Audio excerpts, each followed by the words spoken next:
impunidad con la que el régimen cubano ejerce la violencia contra el pueblo cubano tiene que parar. Y para que pare hay que visualizar y hay que denunciar los crímenes y hay que pedir justicia y hay que pedir reconocimiento de toda la verdad, y la comunidad internacional tiene que involucrarse y los ciudadanos tenemos que involucrarnos, los cubanos y los no cubanos, y por eso este documental es público y es tan importante que todo el mundo lo conozca. Ojalá todos los que nos escuchan puedan acceder a este video. Nosotros nos comprometemos más enviarlo de todas las maneras posibles a la isla y a distribuirlo también dentro de la isla de todas las maneras posibles. Lamentablemente se me acabó el tiempo del programa de hoy, pero seguro nos volvemos a encontrar.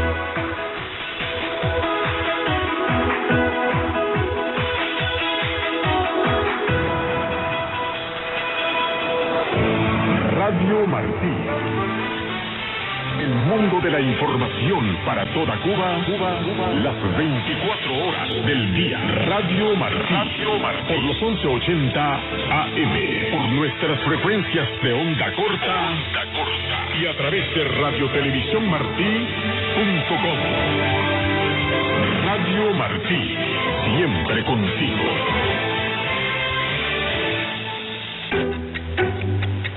Perfiles, un programa en el que no solo dejamos ver los rasgos y características de nuestro invitado. Aquí viajamos a través de su origen, sus éxitos y sus sueños. Perfiles, un programa de Radio Televisión Martí, más regalado y con la producción de Alejandro Sayas Bazán. Nació en Matanzas, Cuba, ciudad muy conocida por su ferviente ambiente literario y bautizada como las Atenas de Cuba. Estudió en la Facultad Agraria de la Universidad de La Habana, graduándose en 1985, año en que comenzó a trabajar como veterinaria en el zoológico de La Habana. Llegó a Estados Unidos en el 2004 y en el 2009 abrió su primera clínica veterinaria aquí en la ciudad de Miami. Saludos amigos, les habla Tomás Regalado y enhorabuena, bienvenidos a Perfiles, un programa de radio y televisión Martí. Les hablaba al comienzo de una cubana extraordinaria que ha logrado su sueño americano. Ella es la doctora Olga Aballí de Níger, que se encuentra con nosotros. Doctora, muchas gracias por estar con nosotros en este programa de Perfiles. Gracias por invitarme al programa. Bueno, como bien decía, soy oriunda de la provincia de Matanzas, una de las provincias occidentales de Cuba. Provengo de una familia pequeña, compuesta básicamente de mamá, papá y una hermana, que a su vez es médico dentista, y yo que soy un médico veterinario. Mis padres desde muy pequeños siempre nos inculcaron el amor por el estudio, y también teníamos nuestros hermanitos en casa, etcétera, y bueno, eso fue lo que de alguna manera me llevó a sentir la inclinación por estudiar medicina veterinaria, lo cual comienzo a estudiar en el año 1980 en la Universidad Agraria de La Habana, que está ubicada en San José de las Lajas, y bueno, estudié allí fueron 5 años, y al final de este periodo de 5 años, bueno, opté por trabajar en el zoológico de La Habana. Digamos que allí trabajé por 20 años, trabajé con la especie de carnívoros en la cría artificial durante todo este periodo que estuve allá en el zoológico de La Habana hasta que emigré a los Estados Unidos de Norteamérica en el año 2004. Doctora, nacer y criarse en lo que es la Atenas de Cuba, Matanza, esos años fueron muy alegres para ti, con una familia allá en donde lo que era una inculcación hasta cierto punto de la ciencia y la medicina, a la misma vez. ¿Cómo fueron esos años, esos primeros años? ¿A qué escuela fuiste? ¿Cómo fue? Si fuiste a escuela del campo, si estudiaste, eras esa mujer que siempre, esa niña que siempre ya tenías ese amor por los animales. Sí, claro. La etapa de la niñez siempre, digamos que es buena. Cuando se está joven y niño, hay muchas cosas que en Cuba no se ven.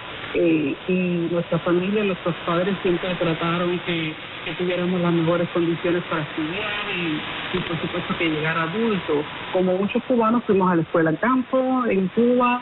En esa época se combinaba el estudio con el trabajo. En Hawái Grande ahí empezamos nuestros estudios secundarios antes de ir a la universidad, por supuesto con todas las carencias que existían en Cuba en la época, los padres preocupándose por ir a la escuela al campo a llevarnos los alimentos que no existían en las escuelas, pero bueno, sobrevivimos como muchos cubanos y llegamos adultos y siempre después que llegas adulto te surgen nuevas preocupaciones y la necesidad de salir del país, con mucho de lo que tuvimos la suerte de hacer, llegar a este país como lo es los Estados Unidos de Norteamérica y salir de las necesidades de la isla grande que es Cuba. Cuba siempre ha dicho que son esa superpotencia en medicina y en deportes. Estudiando en la Universidad de La Habana ya con una edad un poco más avanzada, ya con una edad en donde ya la madurez está entrando en vigor. Desde ese momento que sí que era esa superpotencia. Digamos que el hecho de que pueda todo el mundo llegar a la universidad y tener la posibilidad de estudiar, yo pienso que de alguna manera sí todo el mundo puede ir y puede hacerlo, y digamos que tiene coeficiente de inteligencia para graduarse en una universidad de Cuba, bueno, bien, universidad lo hace. Yo creo que la dificultad grande está en Cuba, está en el hecho de que una vez que te gradúas, básicamente no tienes dónde ni tienes los recursos para poder ejercer la medicina correctamente, la carencia que tienen los hospitales de Cuba y las dificultades que tienen los médicos para prestar un servicio correcto, siempre ha estado latente en tanto la medicina humana como la medicina veterinaria. Y actualmente, digamos que la situación que tiene el país en cuanto a la medicina es catastrófica, pero la posibilidad de estudiar está. Y todos los médicos, los que deciden hacer una carrera de medicina, van a hacerlo. La dificultad está cuando quieres tratar a tus pacientes o quieres tratar a tus clientes y no puedes porque no tienes con qué hacerlo. Amigos, hacemos una pausa y regresamos con mucho más de esta entrevista en Perfiles de la doctora Olga Aballí Nenilla. Las palabras son solo piedras puestas atravesando un río. Las palabras están allí para que podamos llegar al otro margen, porque el otro margen es lo que importa. Muchas gracias por regresar con nosotros en este programa de Perfiles por Radio y Televisión Martín. Y nuestra invitada es una veterinaria que nació en Matanzas. Tuvo la oportunidad de después de graduarse de la Universidad de La Habana, trabajar en el zoológico de La Habana, y después de eso emigró a los años, aquí en el 2004, a los Estados Unidos, y aquí, unos años después, abrió su oficina de veterinaria. La pregunta, doctora, es, ¿el nombre es Olga Aballí Nenilla o Olga Aballí Nenilla? Bueno, con doble L, lo que aquí en la ciudad de Miami y en Estados Unidos como que se pierde un poco la pronunciación de la doble L, pero en realidad es Aballí. Y el Nenin, porque en Cuba sería pero también es Neninger. En Cuba es Neninger. ¿De dónde sale el apellido de él? La familia de mi mamá son de origen francés, aunque no lo creas. Pero bueno, ya los abuelos vinieron de Francia y ya se establecieron en Cuba, y ya después siguió otra línea de la familia que somos nosotros, y bueno, pero son originarios de ellos. Bueno, doctora Olga Aballí Nenilla, háblanos de esos tiempos en el zoológico de La Habana, porque sé que nuestra audiencia está muy interesada en saber y conocer cómo fue este trabajo en un zoológico en donde los animales, había muchos animales, siempre han habido muchos animales, pero siempre hubo rumores, chistes, especialmente durante el periodo especial, de cómo comían los animales. Estabas ahí, puedes dar este testimonio. ¿Cómo fue eso, Sam? Sí, claro. Bueno, trabajé en el Zoológico Nacional de Cuba por aproximadamente 20 años. Y sí, efectivamente, estuve...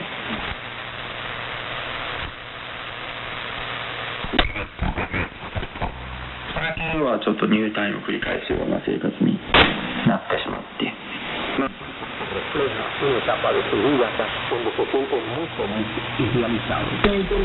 Exactamente, leones, tigres, chacales, la familia de los murciélagos. Son animales que básicamente lo que comen es carne.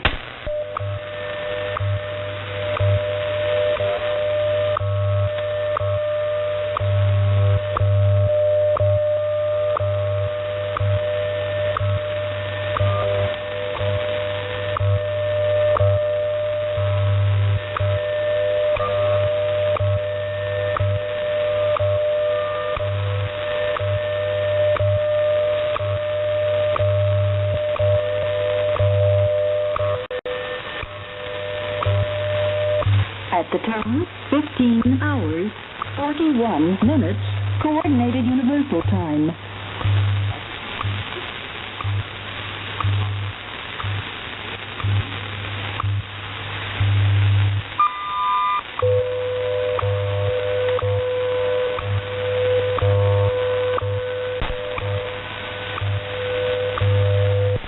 С грохотом своды храма обрушились на тех, кто... 呼教说：“我们当聚集，我们好进入。” 전략으로 사용하였고 지금도 그들은 아피를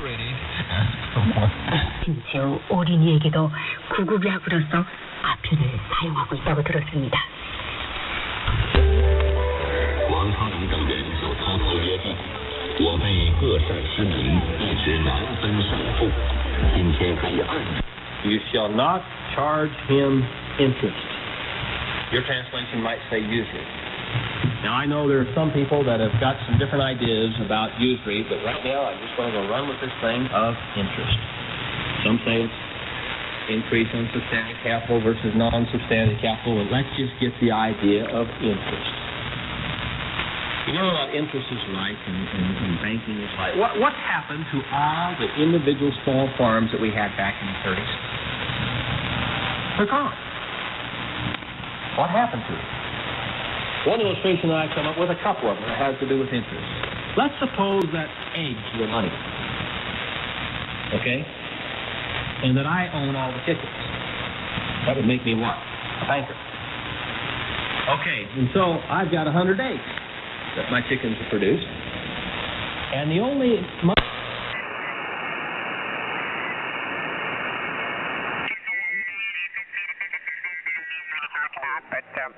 Yeah, it seems kind of early to be talking about Tuesday night because I kind of feel like we just got going here. So that's just me. But yeah, good luck with your plans there, Tom, and keep us informed how you end up doing this. And you know what we might do when you do get that antenna up in the air, we might try gathering, because I know you know when you're going to be on 20 meters in particular, Phil up in Montana would be good for that, and John.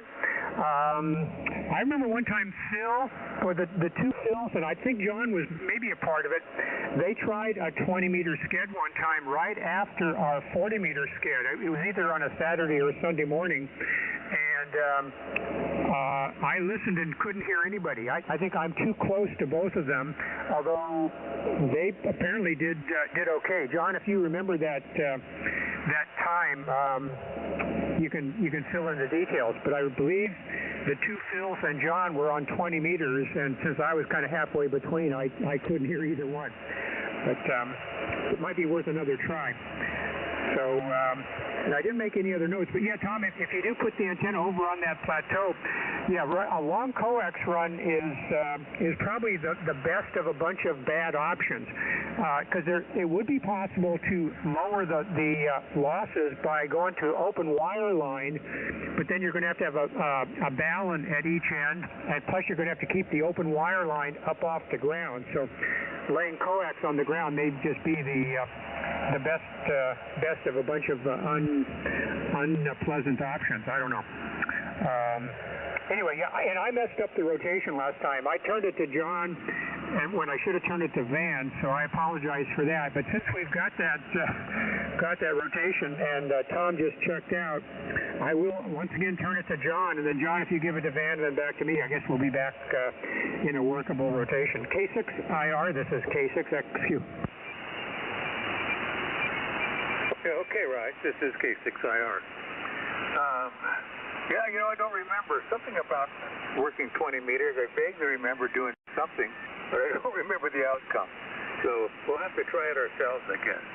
But I think if everyone is reasonably well spaced from everyone else or next door to them, it'll work okay. Otherwise, sometimes you have a problem with the close-in guys. But we can always try it. And yeah, radials are very important, but I don't know what to do about near field, far field. In free space,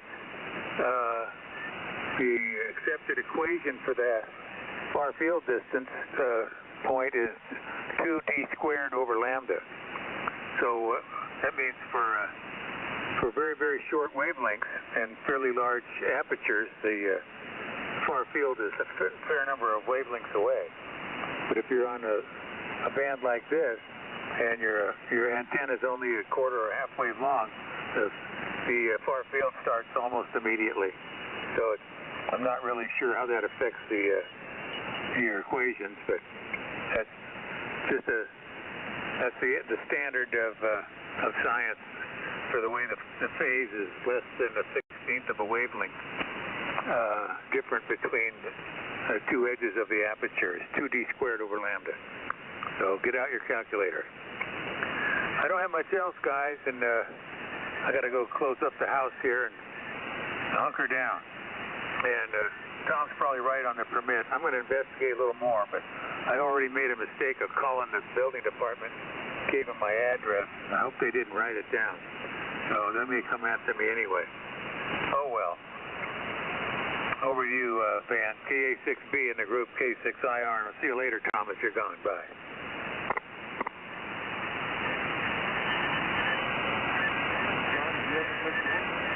You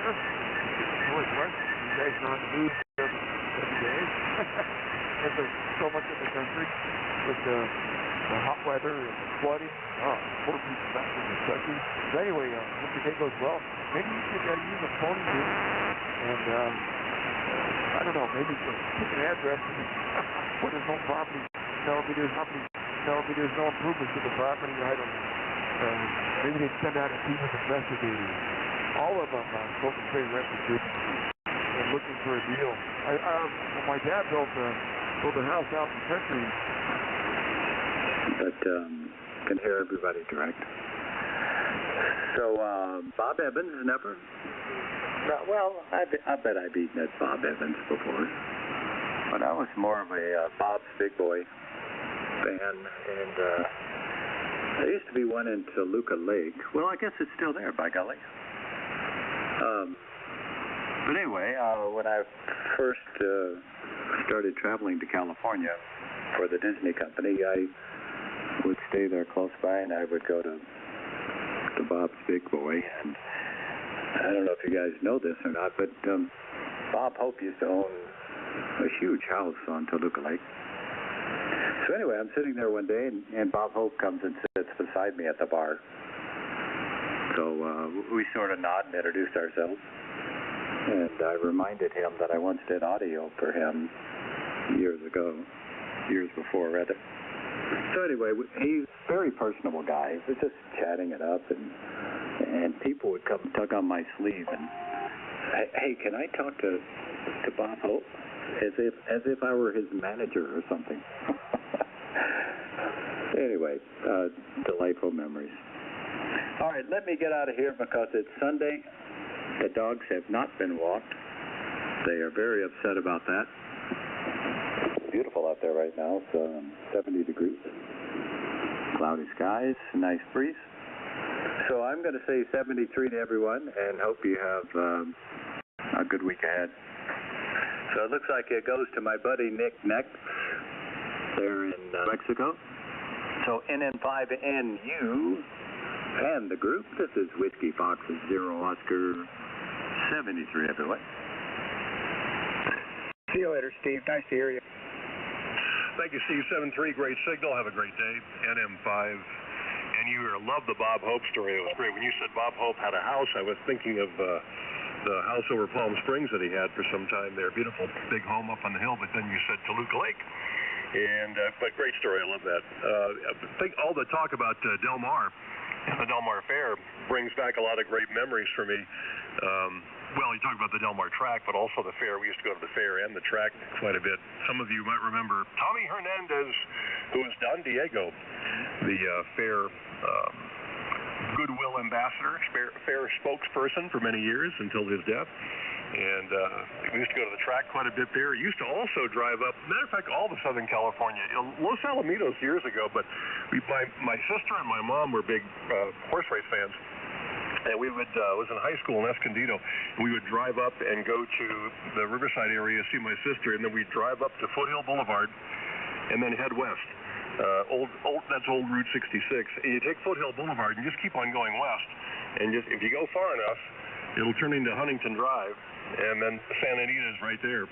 You get on one street and go all the way out there. And I used to stop at a liquor store in San Dimas, I think, pick up a couple of 6-packs of Michelob, put them in the ice chest. I was in high school. I looked older, I think.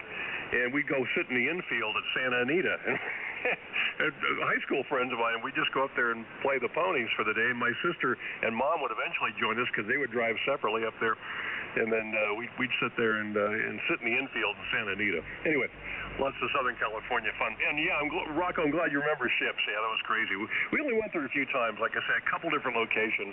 And I still have a Ships ashtray from up there. Ashtrays in the diner, sure. N6AF, Chuck, over to you from NM5NU.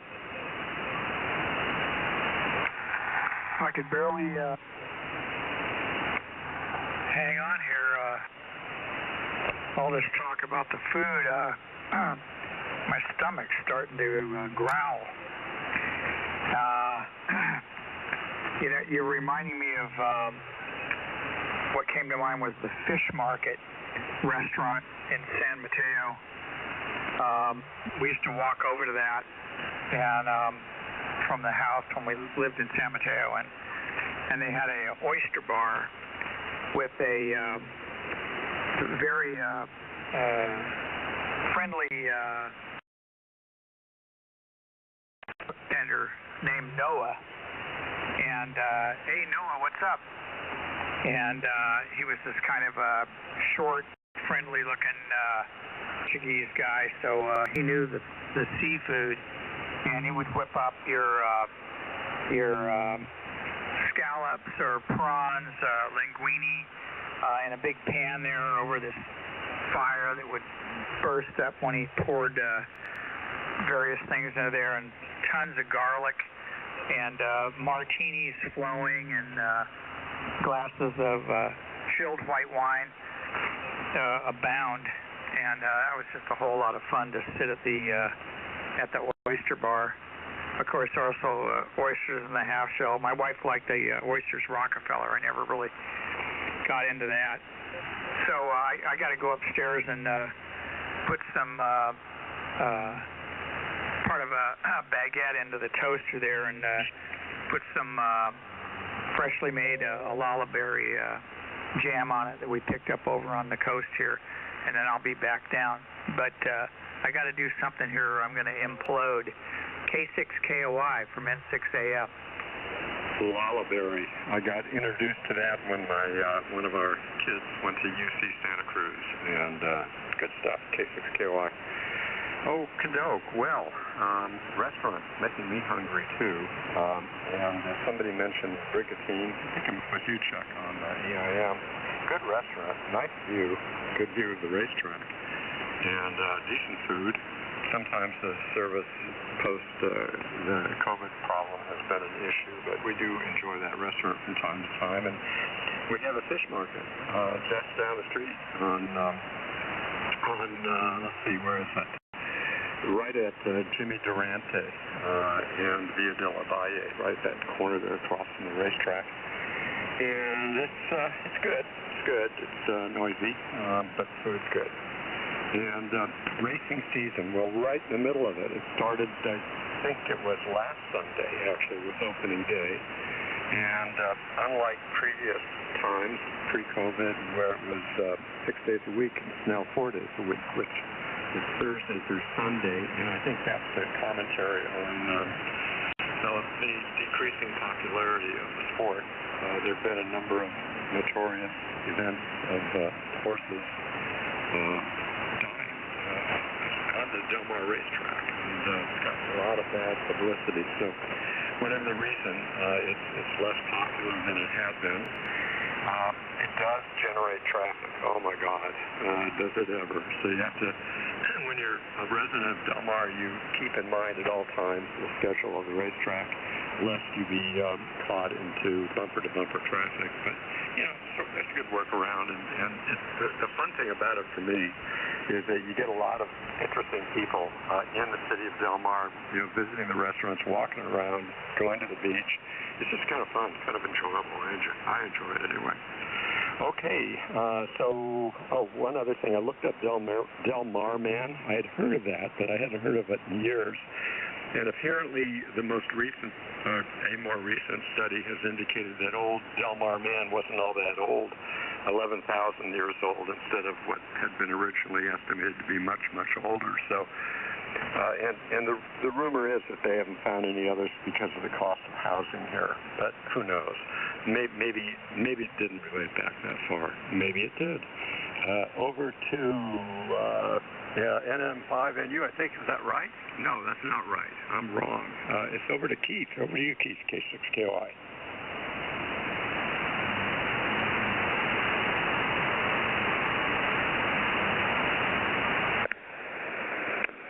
Keith, KAI7SI, over.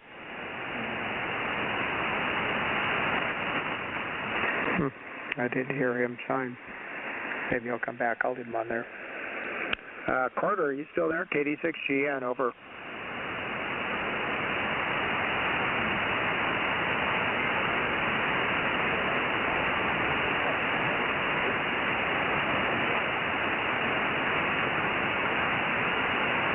Anybody copy Carter?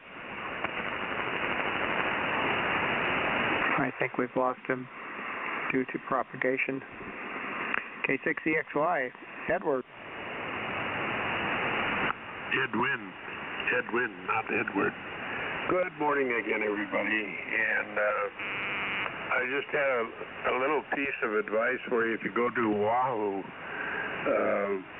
Rocco, I stayed in Oahu for less than 24 hours quite a number of times on my way to Japan, both ways.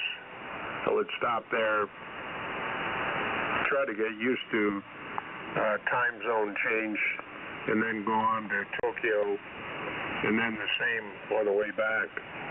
So I've been to Oahu, I don't know, 30 times at least, maybe more. And the thing I learned, because of the zoo it is there, and they absolutely almost attack tourists, is I would say, I'm not a tourist.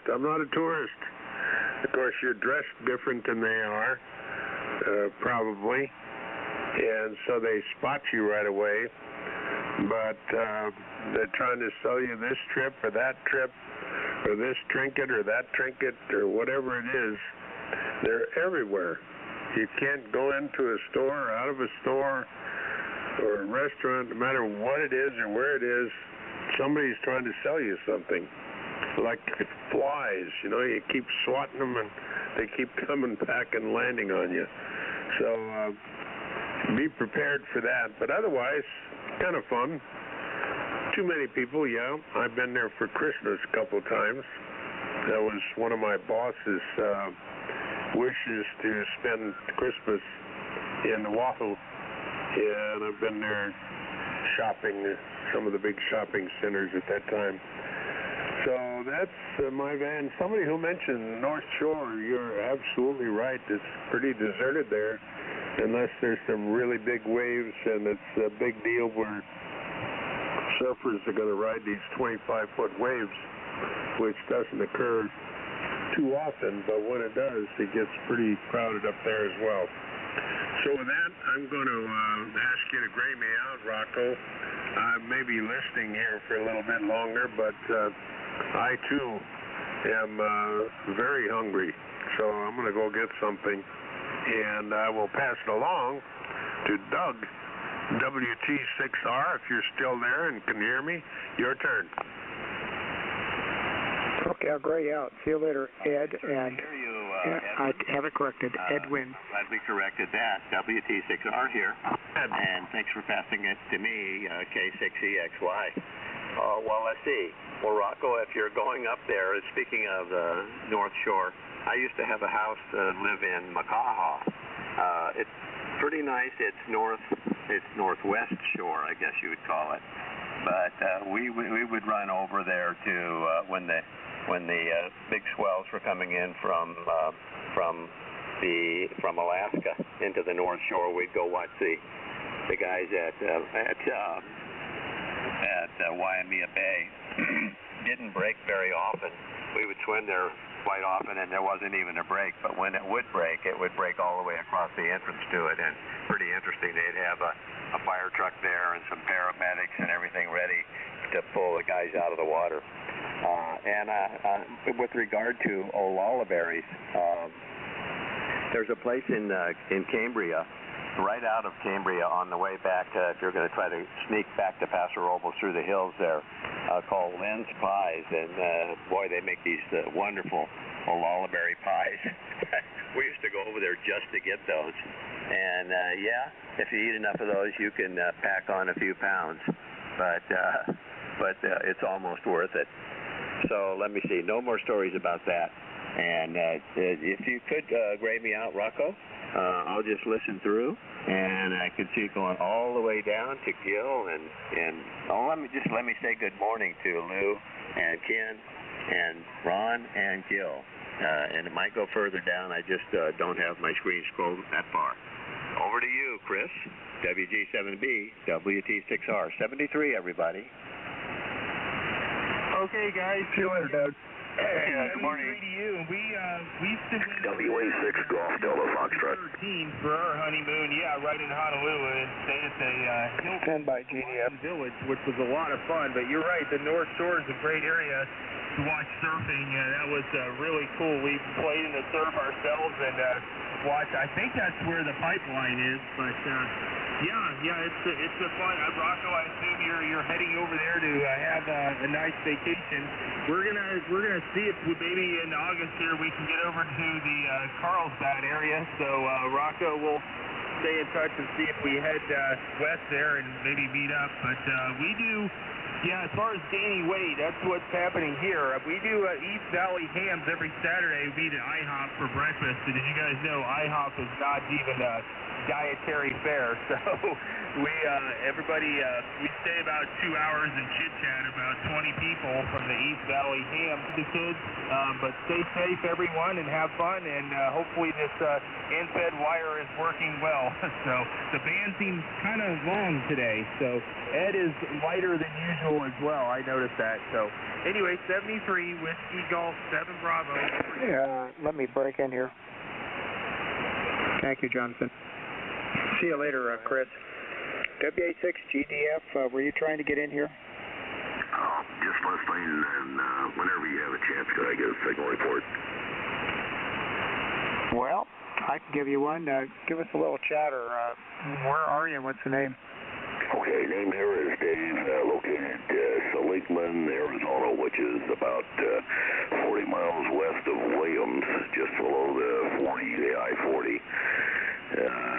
Running a 100 watts here. Okay, Dave, you're hitting S9 exactly into Rancho Palos Verdes, California. Name here is Rocco, and I'm running 1,500 watts. Anybody else want to give Dave a signal report? 5H in central New Mexico, NM5NU. Yeah, I'm almost 10 over here near Belen, New Mexico. 5-6 Ramona. Blasting into northern Utah, SDR 26KY. Dave, give me some more chatter. Okay, WA6 Golf Delta Foxtrot, Seligman, Arizona. Go ahead. Okay, you're 5 and 6 into Sonoma County, California. Thank you, sir. Appreciate all the reports. You used to live in Red Bluff, by the way. Well, do you miss it? I do. I like it up there. Yeah, it's a nice area. A cowboy country. Yeah, it sure is. Okay, Dave, you're quite welcome to hang around here, or if you wish, you can be one and done. It's up to you. I'll go ahead and listen. You guys go ahead. Appreciate it. Thanks, Rocco. WA6GDF. Okay. Yeah, you worked at Edwards. I used to work a lot at Vandenberg. Okay, I'll grade you out there, Dave, but you're welcome here any morning. We're here just about every morning, yakking. All right, AI6NA. Go ahead, Jonathan. Yes, here we are, yakking away. Yeah, Red Bluff, boy. You know, that's changed. You know, the developers, I don't know, they just, they're only interested in setting up big box stores that take all the money out of the community. You know, and the little guy had the little sporting goods store, you know, who went to work every day, did it all by himself. That stuff, man, gosh, just what you needed for Red Bluff area, you know, and you know, well-stocked ammunition and you know, flies for fishing and all of the stuff, right? The stuff that you can't buy online and you can't find in the big box stores. And he's in downtown, you know, and you know, maybe 3 or 4 people a day walk in and say hello and buy something, and you know, he ekes out a living, and you know, he's happy, and you know, the small little shop that you go to get your saddle worked on, you know, he's there, and you know, the grocery store and the friendly pharmacy, and you know, and the little guy's got the tire shop, and everybody knows everybody, and everybody takes care of everybody, and they do everything locally, and unless it's really important. And then times changed in America. They don't do that anymore. You know, you're trying to get a bargain. You think you're getting a bargain, so you drive to the big box store and load up. You know, and then you wonder why Main Street is empty, and it stays empty because it's over. And then somebody figures out that, well, let's build another shopping mall. Sad, but that's what's going on. So let's see here. KW2KW, your turn. Thank you, Jonathan. KW2KW right here, Ramona, California, where I decided to look up the Olala berry. Thank you. And the Olala berry comes from the word Olala, which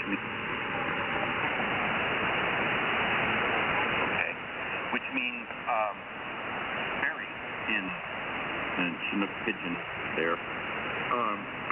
So it's a berry, but it's also one of the parent strains of the Marion blackberry or Marion berry, and there's no truth to the rumor that the Marion berry was named after a former mayor of Washington, D.C. who got arrested for doing cocaine with a hooker who was actually undercover for the police, and and apparently Marion Barry decided she was a dog, literally, because he was quoted as saying, "The bitch set me up." But it didn't really seem to hurt his career much once he got out of jail. He was reelected to office as mayor of Washington, D.C. I guess the people there could relate to him. But yeah, I don't think they named a blackberry after him. Would that be racist if they did? I don't know. In any event, I love berries, but I don't know about the cultivars, okay?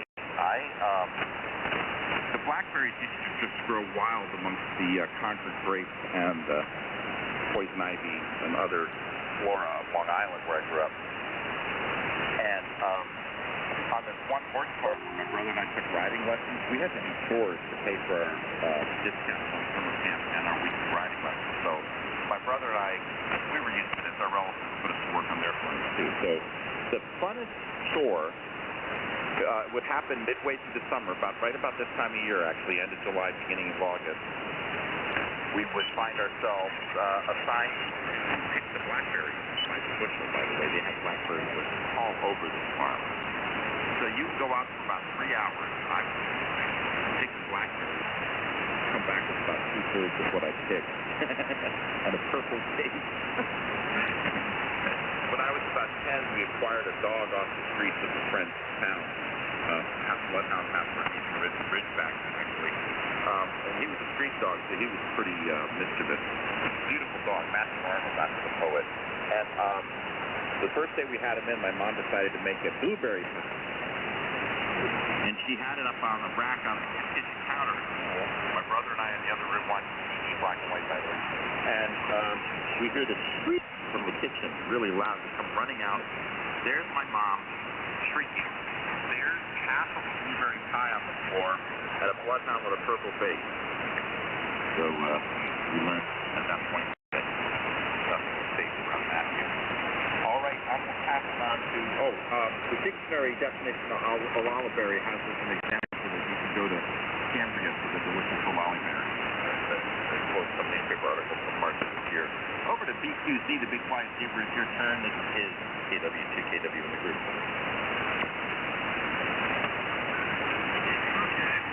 Very good. KW2KW, W6BQC. Well, good morning, everybody. I heard people turn on the amp racetrack as I was in and out of the room this morning. And Keith, I just realized that the file that you sent me is a PDF file, and it's not allowing me to copy the text, so I can easily put it onto the website. So I just wonder if you could just send me the text separately. You don't need to redo anything. The PDF file is just fine. I can use the illustration, but I will need to ask you if you can send the text separate. And then I can easily copy it. Other than that, I'd have to retype it. So that would be good. Okay, that gets the business out of the way. So there's not much going on yesterday. I just kind of spent the day kind of lolling around the house after not sleeping much last night. So, but last night was good night's sleep, and that's what mattered. So I feel up and I feel chipper this morning. Okay, well, I won't hold it, but good to see everybody on. So, where's it go now? It goes over to Ron, N6XD. Take it away, W6BQZ. Yeah, good morning, all. Here I am. Yeah, I went dancing yesterday over at the 10 to 12 bar over in Clarkdale, which is about 5 miles away. Had a good time. Came home kind of tired and ate dinner and basically went to bed around 9:30, 10 o'clock. Watched one more episode of Bosch. And as far as Oahu, yeah, it's fine. The North Shore, when it's busy, it is busy. I actually took back in the, I think it was around 1992, took a bus tour, which was, I think it was $1.20 all the way around the island, and you could get off and get back on, so it was kind of unique. We stopped at this fall, we stopped at, I forget where it was at, this so long ago, and we stopped at North Shore, wow. And then I was going to go out and see No, I think I'll pass. And it was on a shore break of all things. As many people know that live around San Diego where shore break is, probably around LA too. There's a bunch of them. Anyway, that said, may have more for later on. I see Mr. Gill has joined us. M2GG to take it in 6XC. Yeah, okay, Ron, N6XT. November 2 Golf here in Belden, New Mexico. Good morning, one and all. Boy, I slept a long time last night. We had fun yesterday. I went over to Ken and Janice's place and goofed around and hiked and a little bit and played some rummy cube and all, and got home. Everything was fine. For whatever reason, by the time I made it to bed, I ended up sleeping about 3 or 4 hours longer than I usually do. Got over 9 hours. So here I am, bright-eyed, bushy-tailed. Commented on the northwest shore of Oahu. When we used to go over there for business, we liked to swim with wild dolphins, and on the north shore of a place called Yokohama Beach, the dolphins used to come every morning and would swim up and along just outside the wave line, the break line. So we would get our snorkeling gear on and swim out through the waves and swim along with the pods of dolphin that were swimming up and down, back and forth. That was a hoot. They were very friendly, and it's fun to feel like you're part of the pod, you know. But anyway, that's one of the few places I know of where you can actually do that on Oahu, and had done that a few times. And Dave, I was looking at our history. We go back. This is Seligman Dave. 2012. It was almost exactly 10 years ago we made our first contact, but you were near Needles, and then later on you moved somewhere else. Anyway, we've got about eight QSOs in the log here, mostly between 2019 and now. Anyway, welcome aboard. A very nice signal, very bassy voice, which I'm sure is your natural voice. Anyway, I'll pass it along. Dave, did you want to say any more? Otherwise, I'll pass it up to Rocco. I'm sorry I missed out on all the exciting stuff this morning. Go ahead, Dave, if you're there. If not, Rocco, you got it. WA6GEDF, N2GG. N7SU. Oh, there's Dan. How about Dan? Maybe you could pick it up and go from there. Good morning. Good morning to the group. N7SU RV Portable in Taylor, Arizona. A beautiful day here, sunny skies. Weather's been great, lots of rain. The monsoon's been very robust here. So if Dave isn't there, I guess I'll pass it back to Rocco. N7SU RV Portable. Okay, Dan. RV Portable. Great signal. And nice to hear you this morning. All right, big group, so I will encourage people to keep their transmission short. Anybody else trying to get in here, go now. All right. And Oahu, yeah, Gil, now that my wife has decided we're going there, I think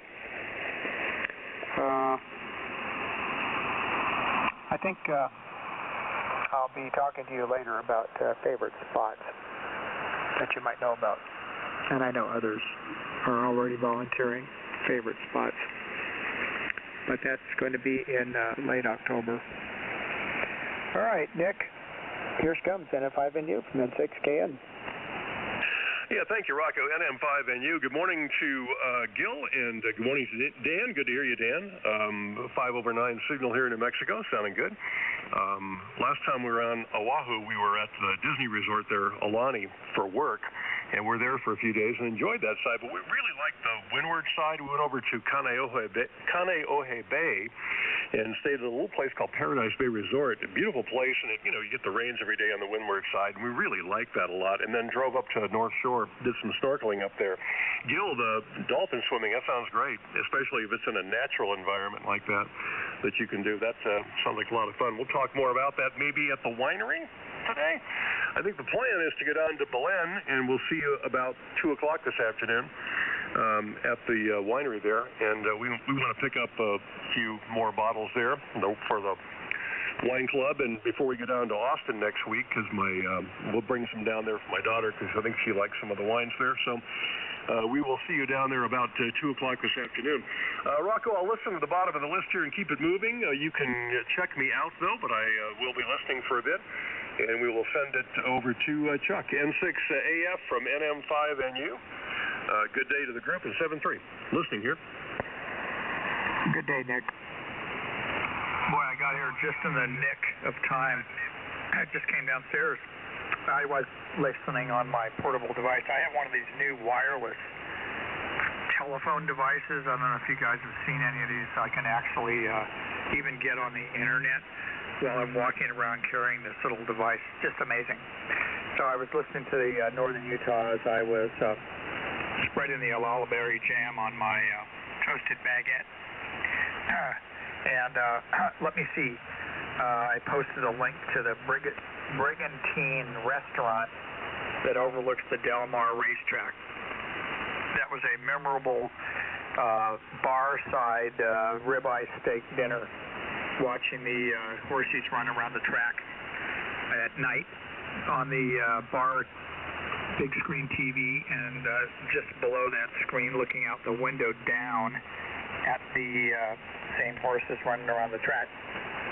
So very little delay in that feed, too. That was kind of interesting. But anyway, let's see what else. I'll just keep it going. So K6KOI, you are up in 6AM.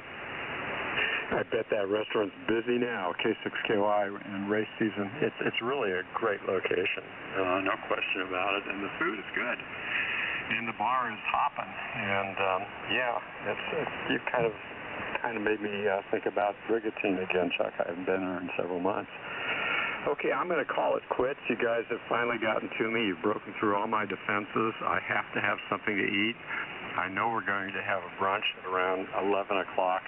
And my rationalization is if I have something to eat now, I eat less later. We'll see about that.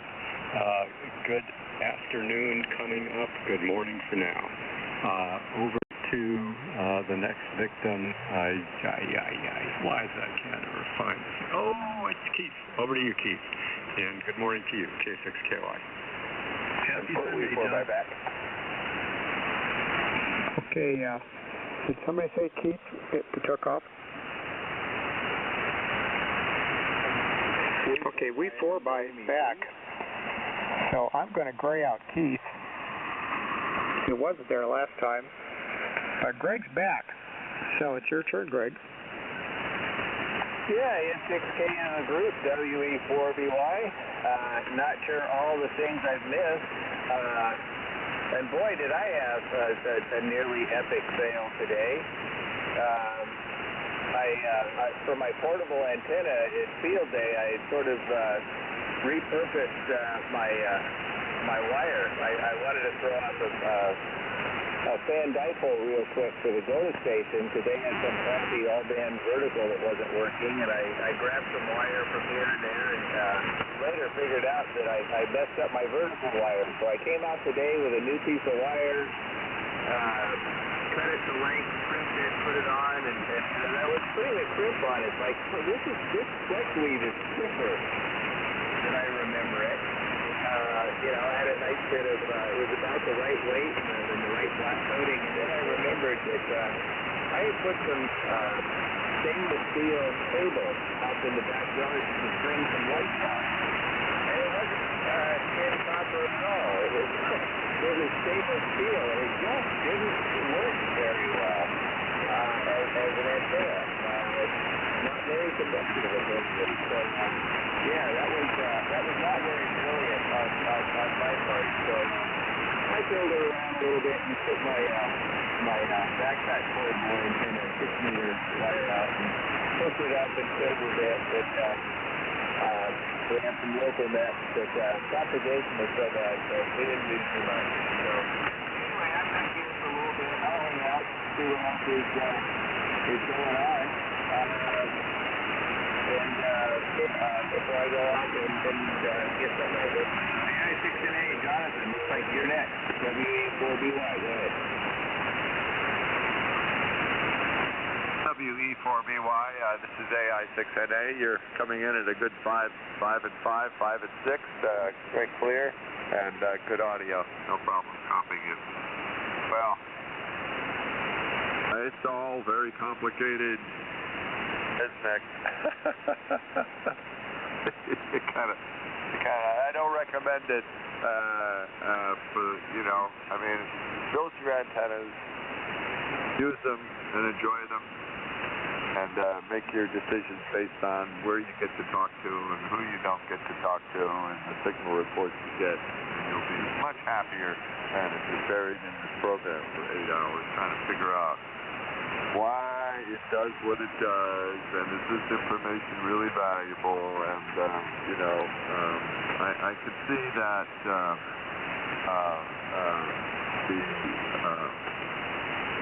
the guy who did the programming to make it work did not think about that the average person might want to be interested in using it.